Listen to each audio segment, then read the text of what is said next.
نحمده ونصلي على رسوله الكريم اما بعد اعوذ بالله من الشيطان الرجيم بسم الله الرحمن الرحيم انما يريد الله ليذهب عنكم الرجس اهل البيت ويطهركم تطهيرا صدق الله العظيم وقال النبي صلى الله عليه واله وسلم الحسن والحسين سيدا شباب اهل الجنة او كما قال عليه الصلاة والسلام۔ عزیزان محترم، آج 10 محرم الحرام عاشورہ کا دن اور 1445 ہجری۔ محرم الحرام کا مہینہ ایک برکت کا مہینہ ہے اور یہ اشہر حرم میں داخل ہے۔ اس میں بڑے واقعات پیش آئے اور اس کی فضیلت بخاری شریف میں روایت ہے کہ رسول اللہ صلی اللہ علیہ وآلہ وسلم جب مدینہ المنورہ ہجرت کر آئے تو دیکھا کہ وہاں کے یہود روزہ رکھتے ہیں، تو آپ نے پوچھا یہ بھائی روزہ کیوں رکھتے ہیں؟ تو بتایا اسی دن بنی اسرائیل کو اور حضرت موسیٰ علیہ السلام کو نجات ملی تھی فرعونیوں سے، اس کی خوشی میں شکرانے میں روزہ رکھتے ہیں۔ تو رسول اللہ صلی اللہ علیہ وسلم نے فرمایا ہم اس کی زیادہ حقدار ہے کہ ہم روزہ رکھیں۔ تو اس کی فضیلت کے بارے میں یہ حدیث ہی کافی ہے۔ اس کے بعد جو محرم الحرام کا مہینہ ہے، اس مہینے میں پہلی محرم الحرام کو ایک ایسے شخص کی شہادت پیش آئی جو مراد رسول تھا۔ میں بات کر رہا ہوں عمر فاروق رضی اللہ تعالی عنہ کی، جن کو رسول اللہ صلی اللہ علیہ وسلم نے دعاؤں میں مانگا تھا، اللہم اعز الاسلام بعمر بن الخطاب رضی اللہ تعالی عنہ۔ لیکن اس یکم محرم الحرام کو ان کی شہادت ہوئی اور یہ ایک ایسا واقعہ پیش آیا کہ ان کی وفات کے بعد ایسے فتنے آئے کہ فتنوں کا دروازہ توڑ دیا گیا تھا۔ چونکہ حدیث میں حضرت حذیفہ رضی اللہ تعالیٰ عنہ نے فرمایا جب رسول اللہ صلی اللہ علیہ وسلم سے انہوں نے فتنے کے بارے میں پوچھا تھا تو فرمایا کہ اس امت میں فتنے جب تک کہ رکے رہیں گے جب تک کہ ایک دروازہ محفوظ ہے۔ وہ دروازہ کون ہے؟ تو اللہ کے رسول صلی اللہ علیہ وسلم نے فرمایا تھا کہ وہ دروازہ عمر ہیں اور وہ دروازہ ٹوٹے گا، وہ دروازہ کھلے گا نہیں۔ جو ہی وہ دروازہ ٹوٹا یعنی حضرت عمر رضی اللہ تعالیٰ عنہ کی شہادت ہوئی، شہادت ہونے کے بعد فتنے آئے۔ اس کے بعد حضرت عثمان بن عفان رضی اللہ تعالیٰ عنہ کی شہادت ہوئی۔ پھر واقعات اور فتنے ہوتے رہے لیکن 10 محرم الحرام کو تو ایک ایسا واقعہ پیش آیا کہ مورخ اگر اس واقعے کو چھوڑنا چاہتا تو چھوڑ دیتا۔ وہ اسلامی تاریخ پر ایک بدنما داغ اور دھبا ہے کہ نواسے رسول سیدنا حسین ابن علی رضی اللہ تعالیٰ عنہ کی وہ دردناک شہادت کہ وہ زمین کانپ اٹھی کہ اس نواسے رسول کو شہید کر دیا ان ظالموں نے، ان ناہنجاروں، نافرمانوں نے، کہ اس نواسے رسول جس کو رسول اللہ صلی اللہ علیہ وسلم نے اپنے کاندھوں پر مدینے کی گلیوں میں ٹہلایا تھا۔ آپ علیہ الصلاۃ والسلام حضرت فاطمہ رضی اللہ تعالیٰ عنہ کے پاس جاتے اور کہتے میرے دونوں بچے کہاں ہیں؟ پھر حضرت فاطمہ رضی اللہ تعالیٰ عنہ ان دونوں کو بلاتی، آپ صلی اللہ علیہ وسلم ان کو چومتے اور ان کو گلے سے لگاتے۔ یہ اللہ کے رسول صلی اللہ علیہ وسلم کی محبت تھی حضرت حسین رضی اللہ تعالیٰ عنہ سے۔ ابھی حضرت حسین رضی اللہ تعالیٰ عنہ گود میں ہی تھے، بچے تھے، چھوٹے تھے، اور یہ فرما دیا تھا اللہ کے رسول صلی اللہ علیہ وسلم نے الحسن والحسین سیدا شباب اہل الجنہ، حسن اور حسین جنت کے نوجوانوں کے سردار ہیں۔ یہ آقا صلی اللہ علیہ وسلم کی زبان مبارک سے نکلی ہوئے الفاظ ہیں۔ ابھی آپ بچے ہیں اور آپ کو جنت کی ضمانت ہی نہیں ملی بلکہ سرداری میری، نوجوان کے سردار آپ بنیں گے۔ اور آپ علیہ الصلاۃ والسلام نے جس طرح آپ سے محبت کی، جس طرح آپ سے پیار کیا، ایک مرتبہ آپ علیہ الصلاۃ والسلام کے پاس ایک کالی منقش چادر تھی، روایتوں میں آتا ہے کہ حضرت حسن آئے آپ نے اس میں ڈھانپ لیا، حضرت حسین آئے آپ نے ان کو بھی ڈھانپ لیا، حضرت فاطمہ آئے آپ نے اس میں ان کو بھی ڈھانپ لیا، پھر آخری میں حضرت علی رضی اللہ تعالیٰ نے ان کو بھی ڈھانپ لیا۔ پھر قرآن مقدس کی آیت تلاوت فرمائی انما یرید اللہ لیذھب عنکم الرجس اہل البیت، کہ اللہ تعالیٰ چاہتا ہے کہ اہل بیت سے گندگی کو دور کر دے اور خوب پاک کر دے۔ تو اللہ کے رسول صلی اللہ علیہ وسلم نے بتائی کہ میرے اہل بیت ہیں۔ آپ نے فرمایا اہل بیت سے محبت کرنا ایمان کی علامت ہے۔ آپ نے فرمایا ہما ریحانتای من الدنیا، یہ دونوں یعنی حسن اور حسین میری جنت کے پھول ہیں۔ مجھے اللہ کے رسول صلی اللہ علیہ وسلم نے دعا کی اللہ میں ان دونوں سے محبت کرتا ہوں آپ بھی ان سے محبت کریں، جو شخص ان سے محبت کرے آپ ان سے محبت کریں، جو ان سے بغض کرے آپ ان سے بغض کریں۔ یہ پتہ چلا کہ رسول اللہ صلی اللہ علیہ وسلم کے نواسوں سے بغض رکھنا اللہ کے رسول سے بغض رکھنا ہے، اور اللہ کے رسول سے بغض رکھنا اللہ تعالیٰ سے بغض رکھنا، اللہ تعالیٰ سے دشمنی کرنا ہے۔ اور دوسری حدیث حضرت فاطمہ رضی اللہ تعالیٰ عنہ کے تعلق سے کہ آپ نے فرمایا فاطمہ بضعۃ منی، فاطمہ میری جگر گوشہ ہے، اور جس نے اس کو تکلیف پہنچائی اس نے مجھے تکلیف پہنچائی، جس نے مجھے تکلیف پہنچائی اس نے اللہ تعالیٰ کو تکلیف پہنچائیے۔ ابھی دیکھیے اللہ کے رسول صلی اللہ علیہ وسلم کو دنیا سے گئے ہوئے 50 سال بھی نہیں ہوئے تھے، 11 ہجری 12 ربیع الاول کا دن تھا کہ آپ اس دنیا فانی سے گئے، آپ مالک حقیقی سے ملے، اللہ کے حضور گئے، اور 61 ہجری آیا۔ اب پورے 50 سال میں 2 مہینے بچے ہوئے تھے، لیکن اس امت نے حضرت حسین رضی اللہ تعالیٰ عنہ کو شہید کر دیا۔ 50 سال نہیں گزرے، ساری رشتہ داریاں، سارے تعلقات، رسول اللہ صلی اللہ علیہ وسلم کا اپنے دونوں نواسوں کو اپنی گود میں کھلانا، اپنے کاندھوں پہ بیٹھانا، اور اس سے بڑھ کر کہ رسول اللہ صلی اللہ علیہ وسلم حضرت حسین رضی اللہ تعالیٰ عنہ کی زبان مبارک کو چومتے تھے، اور اپنی زبان مبارک کو ان کو چماتے تھے، اور وہ لعاب دہن چماتے تھے، اور یہ محبت حضرت حسین رضی اللہ تعالیٰ عنہ سے۔ ایک مرتبہ کا واقعہ ہے کہ فضل بنت حارث اللہ کے رسول صلی اللہ علیہ وسلم کی خدمت میں آئیں اور فرمایا یا رسول اللہ میں نے ایک بہت دردناک خواب دیکھا۔ اللہ کے رسول نے پوچھا کیا دیکھا؟ فرمایا میں نے دیکھا کہ آپ کے جسم مبارک کا ایک ٹکڑا ٹوٹ کر میرے گود میں گر گیا۔ تو اللہ کے رسول صلی اللہ علیہ وسلم نے اس خواب کی تعبیر بتائی اور یہ بتایا کہ فاطمہ کے ایک بچہ پیدا ہوگا، اس بچے کو تم تربیت کرو گی اور وہ تمہارا دودھ پیے گا۔ یہ ہوا ہے فاطمہ رضی اللہ تعالی عنہ کے یہاں سن 4 ہجری میں حسین ابن علی رضی اللہ تعالی عنہ کی پیدائش ہوئی، اور حسین ابن علی رضی اللہ تعالی عنہ نے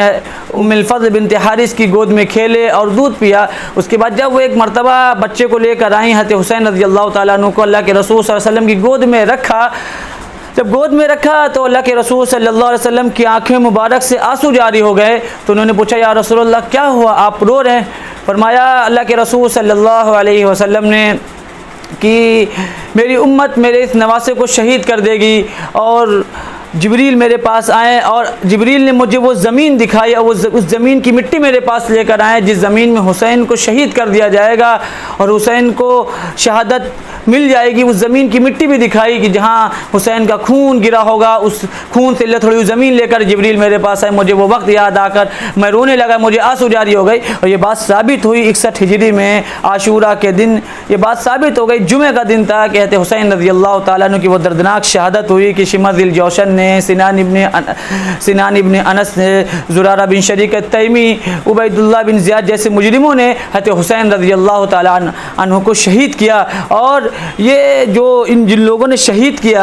حضرت حسین رضی اللہ تعالیٰ عنہ کو، میں تو یہ سمجھتا ہوں کہ تابعی، میں ان کو تابعی نہیں مانتا، چونکہ بھائی جس کے اوپر حضرت حسین رضی اللہ تعالیٰ عنہ کے خون کے نشانات ہوں، خون کے دھبے ہوں، جنہوں نے نواس رسول کو شہید کیا ہو، جنہوں نے جگر بطول کو شہید کیا ہو، جنہوں نے حضرت علی رضی اللہ تعالیٰ عنہ کے جگر گوشے کو شہید کیا ہو، جنہوں نے اس شخص کو شہید کیا ہو جنہوں نے رسول اللہ صلی اللہ علیہ وسلم نے پالا، اپنی گودوں میں کھلایا، جن کی پاکی کی دلیل قرآن مقدس میں موجود ہے، انما یرید اللہ لیذھب عنکم الرجس اہل البیت ویطہرکم تطہیرا۔ روز محشر جب سارے رشتے، سارے ناطے، سارے تعلقات ختم ہو جائیں گے، اس وقت اگر کوئی تعلق باقی رہے گا تو اللہ کے رسول صلی اللہ علیہ وسلم کا تعلق باقی رہے گا، اور اللہ کے رسول صلی اللہ علیہ وسلم کا رشتہ باقی رہے گا۔ یہ امیر المومنین سیدنا عمر فاروق رضی اللہ تعالی عنہ نے بتایا کہ اگر کوئی رشتہ بچے گا، کوئی رشتہ روز محشر باقی رہے گا تو وہ رشتہ اللہ کے رسول صلی اللہ علیہ وسلم کا رہے گا۔ آپ ان چاروں خلیفہ کو دیکھیں، چاروں خلیفہ میں جو حضرت علی رضی اللہ تعالیٰ عنہ کی شہادت ہوئی، پھر آپ کے پورے خاندان کو شہید کیا گیا۔ پورے خاندان سے مراد کہ حضرت حسن کی شہادت، حضرت حسین کی شہادت، اور ان 70 افراد کی شہادت جو کربلا کے میدان میں شہید ہوئے۔ آپ اس کی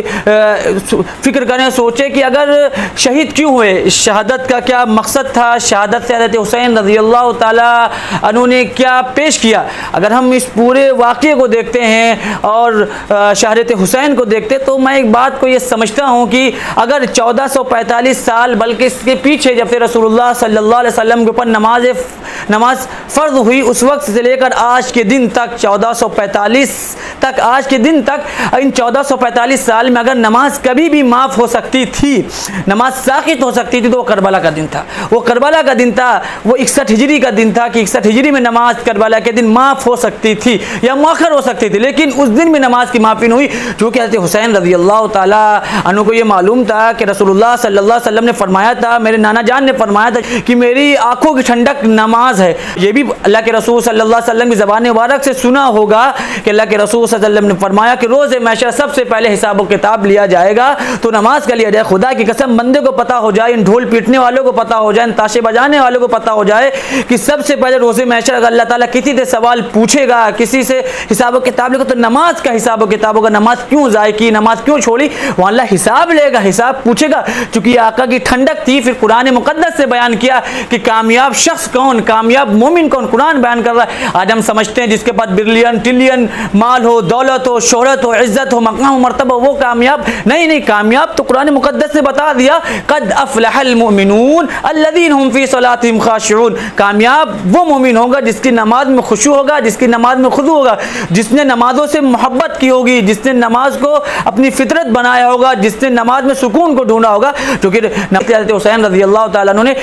کربلا کے میدان میں بھی نماز کو نہیں چھوڑا، نماز کو ادا کیا، اور نماز کی اس حالت میں سنان ابن انس جیسے ملعون نے آپ کی گردن مبارک کو اتارا، اور گردن مبارک کو اتارنے کے بعد جب پیش کیا گیا ابن زیاد کے پاس، تو ابن زیاد اس زبان مبارک پر اپنی چھڑی لگا رہا تھا، تو اس وقت صحابی رسول انس ابن مالک رضی اللہ تعالیٰ عنہ موجود تھے۔ کہا اے بدبخت، اے ملعون، اس چھڑی کو اس زبان مبارک سے ہٹا لے، اس لیے کہ میں نے دیکھا یہ زبان مبارک نبی کی زبان مبارک سے ملتی تھی۔ یہ حیرانی کی بات ہے کہ نبی کے اس نواسے کو شہید کر دیا کہ جن کے تعلق سے رسول اللہ صلی اللہ علیہ وسلم کی حدیث موجود تھی کہ الحسن والحسین سیدا شباب اہل الجنہ۔ میں سمجھتا ہوں کہتے حسین رضی اللہ تعالیٰ عنہ اگر یزید کے ہاتھ پر بیعت کر لیتے ان کی جنت میں کوئی فرق نہ آتا، لیکن وہ نہیں سمجھتے تھے جائز کہتے